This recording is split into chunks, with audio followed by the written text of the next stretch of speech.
anarquismo es la libertad, es la puerta abierta hacia el infinito de la libertad y del bienestar de la humanidad.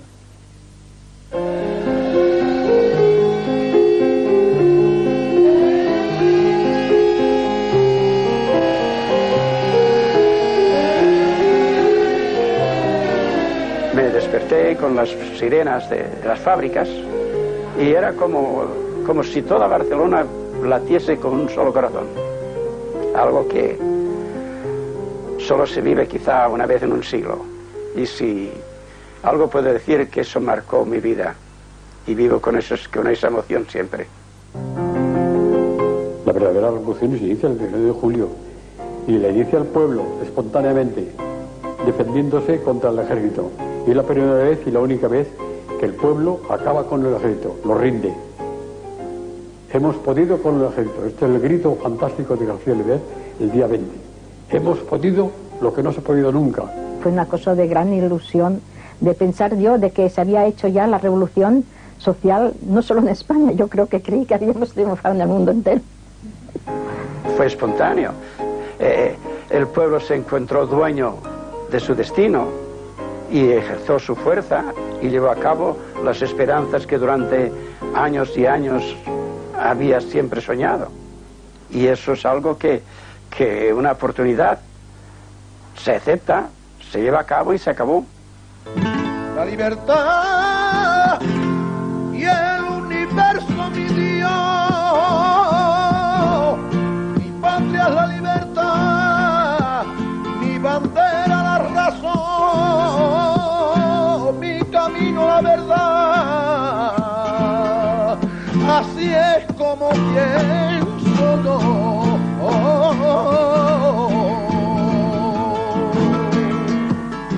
Año tras año, los anarquistas, protagonistas de la revolución que vivió España durante la Guerra Civil entre 1936 y 1939, rememoran aquel verano que cambió para siempre sus vidas.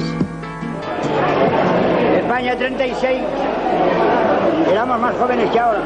Y cuando piensas que un pueblo sin historia no es un pueblo, no es nada, y esto te tira de culos, Hicieron todos los posibles para desprestigiar a la revolución y para borrarla. Hasta hace pocos años no se veía ningún libro que hablase de verdaderamente la revolución.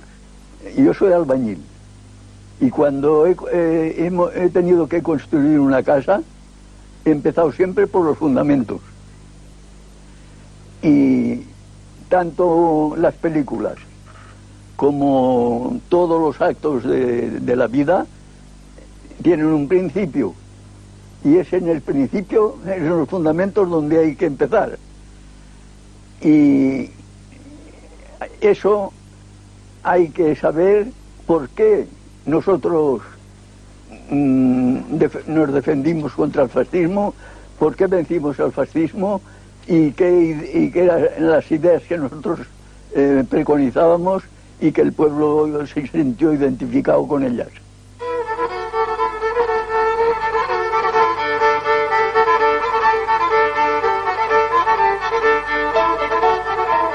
La situación de miseria en la que vive gran parte de la población española en 1930 apenas ha mejorado desde que comenzó la revolución industrial un siglo antes.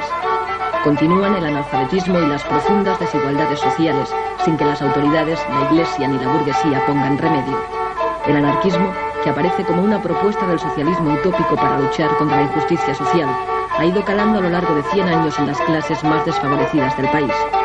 Las ideas de Kropotkin y Bakunin arraigan con fuerza, especialmente en Andalucía y Cataluña.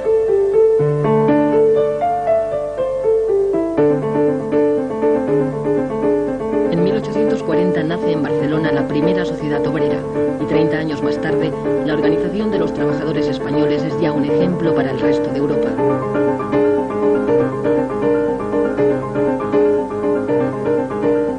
Tras la escisión de la Primera Internacional, en nuestro país triunfan las ideas antiautoritarias de Bakunin frente a las que propugna Marx. Todo debe ser libre para que funcione. Esa es la gran disyuntiva que hubo entre Marx y Bakunin. Marx era autoritario y Bakunin no. sur de España, Fermín Salvochea es una de las figuras más influyentes del anarquismo andaluz.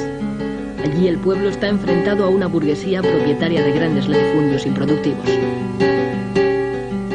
En virtud de unos cuantos caciques, que son los que manipulaban la política, y los explotadores de grandes extensiones de tierra.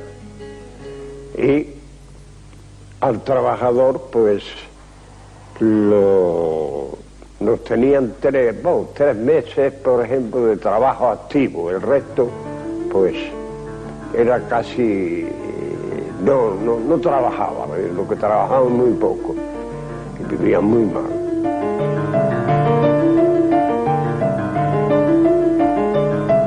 En Jerez, 4.000 campesinos toman la ciudad al grito de ¡Viva la anarquía!, asaltando los comercios en busca de comida. Para acabar con los grupos ácratas cada vez más influyentes en Andalucía, el gobierno inventa una trama llamada La Mano Negra, ejecutando y encarcelando a personas sospechosas de pertenecer a un supuesto grupo en realidad inexistente. Uno de los procesados es Sánchez Rosa, autor de la gramática, la aritmética y el abogado del obrero, libros que ponen en manos del trabajador los medios para defenderse en las luchas sociales. El enfrentamiento entre patronos y obreros deriva en sangrientos atentados cometidos por anarquistas que actúan de forma individual.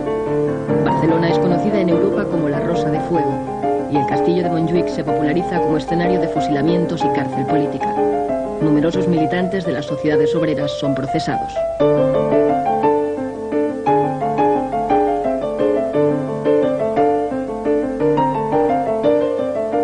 Se ha dado una imagen del anarquismo, de siempre la pistola, siempre... No, señor. Hubo que emplear la pistola también, pero principalmente se basó en la concienciación de la gente a través de la labor cultural, para crear lo que deseamos como un mundo nuevo. Para los anarquistas, es el pueblo el que ha de adquirir una conciencia revolucionaria, conociendo primero la realidad para poder cambiarla.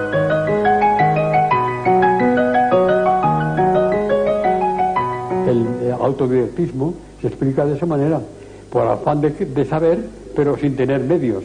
Entonces, por eso se explica que haya tantas revistas, tanto folleto en el movimiento libertario español. En todos los pueblos había una revista, o se hacía un folleto, o se hacía un boletín. Es el prodigio que no se explica casi nadie. Soledad Gustavo y Joan Montseny, de sobrenombre Federico Urales, son los creadores a finales del siglo XIX de Tierra y Libertad y la revista Blanca, que llegará a tener 12.000 ejemplares de tirada. La obra de Proudhon, divulgada por Pi Margall, presidente de la Primera República, introduce en nuestro país el concepto de federalismo, principio que adoptarán en el futuro las organizaciones anarquistas españolas. Anselmo Lorenzo, con el proletariado militante, propone ideas revolucionarias para la emancipación de la clase trabajadora en una futura sociedad basada en la libertad, la solidaridad y la ausencia de todo autoritarismo.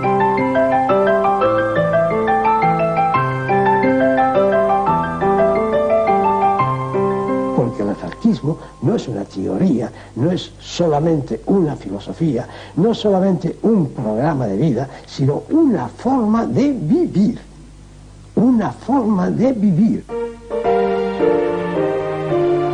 A través de las sociedades obreras, los anarquistas crean escuelas gratuitas que suplen la falta de una enseñanza pública para todos. En 1902, Francisco Ferrer Guardia funda la escuela moderna inspirada en el racionalismo. Basa su enseñanza en el respeto físico, intelectual y moral del niño. Francisco Ferrer Guardia reacciona contra el oscurantismo de la enseñanza de los curas y de los frailes. Siendo cartesiano, pues como era Ferrer Guardia, y siendo libertario, quiso hacer de su escuela una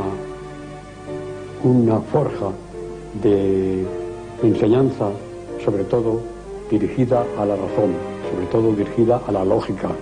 Entonces, a partir de ahí, pues se cargaba al capitalismo y a toda la política y a todo el poder, etcétera, etcétera, ¿no?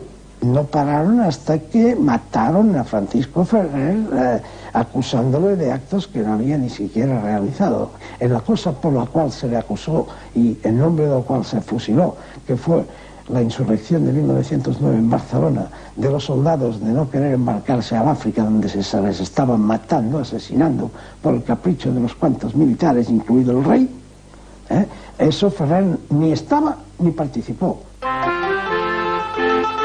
Fruto de Solidaridad Obrera nace en 1910 en Barcelona la CNT, la Confederación Nacional del Trabajo, con el objetivo de unir al proletariado español en una sola organización anarcosindicalista abierta a toda la clase obrera. Contraria a los partidos políticos, utiliza la huelga, el sabotaje y el boicot como instrumentos de lucha. En 2 décadas la CNT se convertirá en la organización obrera más importante del país y en el movimiento sindicalista más activo y eficaz de la Europa moderna. La CNT es el intento de los obreros de organizarse para conseguir económica y socialmente una sociedad mejor, dentro de la cual a un poco largo plazo está la autogestión, o sea, la capacidad obrera para asumir todas las funciones que ahora tiene el Estado, o sea, sustituir al Estado. La Primera Guerra Mundial provoca en España un enriquecimiento de la burguesía que no repercute en mejoras para la clase trabajadora.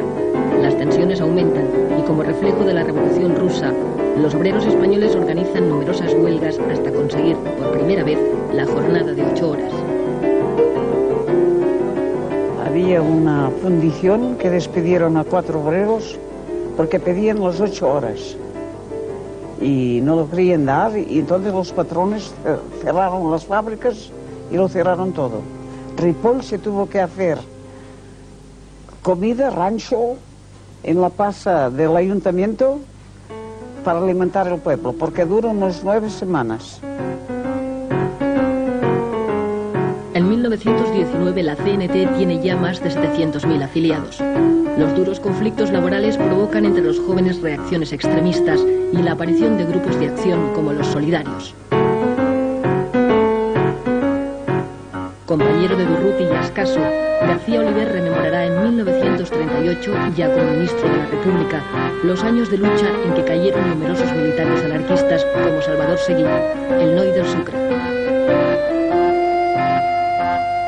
Nuestro grupo anarquista se formó el año 1923. Dueños casi de la ciudad eran las bandas de pistoleros del Sindicato Libre que patrocinaba la patronal. Las hordas policíacas coadyuvaban a la obra de destrucción de nuestras organizaciones y de nuestros hombres.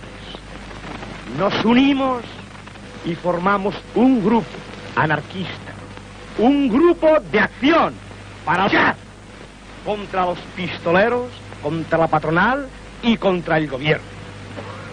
Conseguimos nuestro objetivo. Les vencimos. En 1923, con la dictadura de Primo de Rivera, la CNT es declarada ilegal y muchos anarquistas se exilian, como Ascaso y Durruti, que continúan su labor revolucionaria en América. Empecé haciendo carrera por Atajo y vereda, muestrita para mí. Y decía mi vecino que llevaba mal camino, apartado